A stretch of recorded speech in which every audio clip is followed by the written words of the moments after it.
and you can see if you have got the phrases and sentences.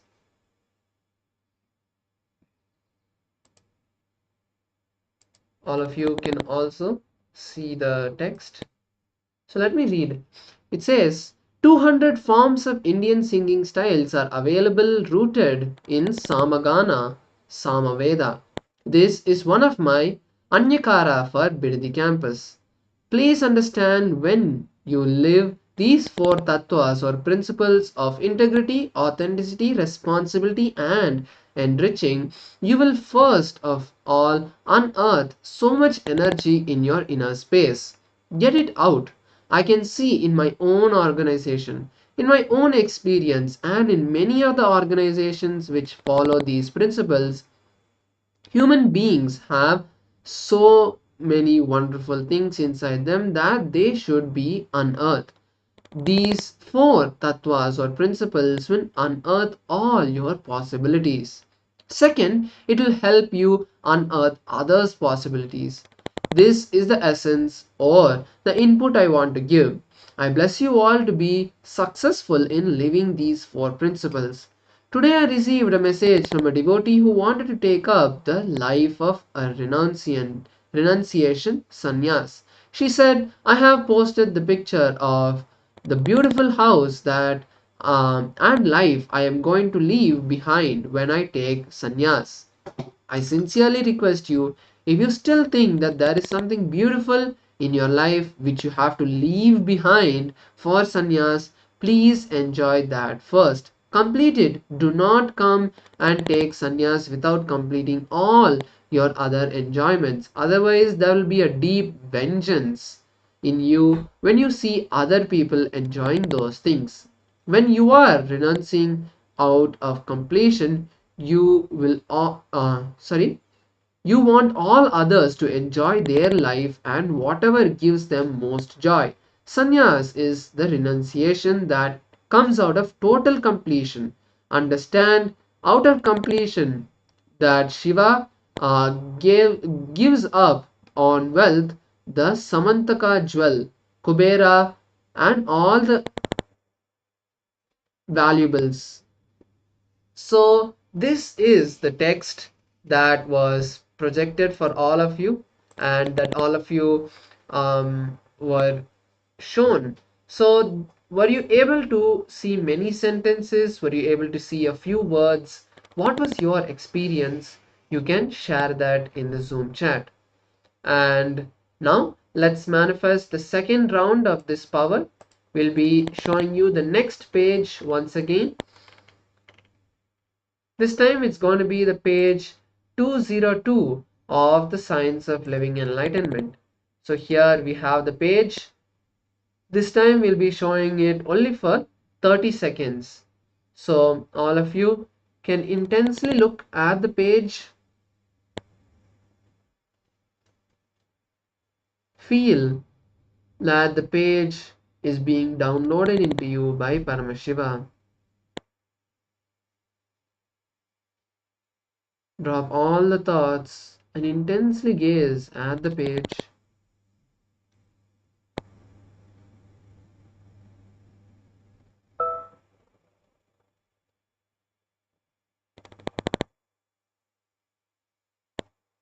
Yes, so now let us all move into the manifestation. Please close your eyes, or if you have already wanted to start writing down whatever Paramashiva is revealing. Let's begin.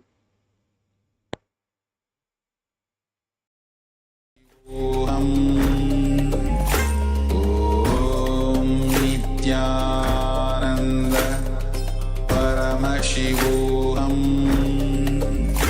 Om Nityananda Paramashivoham